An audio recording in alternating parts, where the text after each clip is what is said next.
I'm so excited to use my garden tool. I had to come out here and test it on some dandelions. I actually really like to harvest and eat dandelions. I eat the root, I eat the leaves. No, but the root came off. Darn it. But I got most of it. Nice tender greens too, really.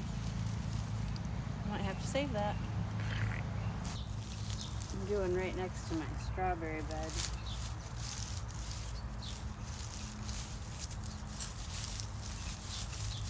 It's awesome because it has this like sawing edge there. So you can really cut things.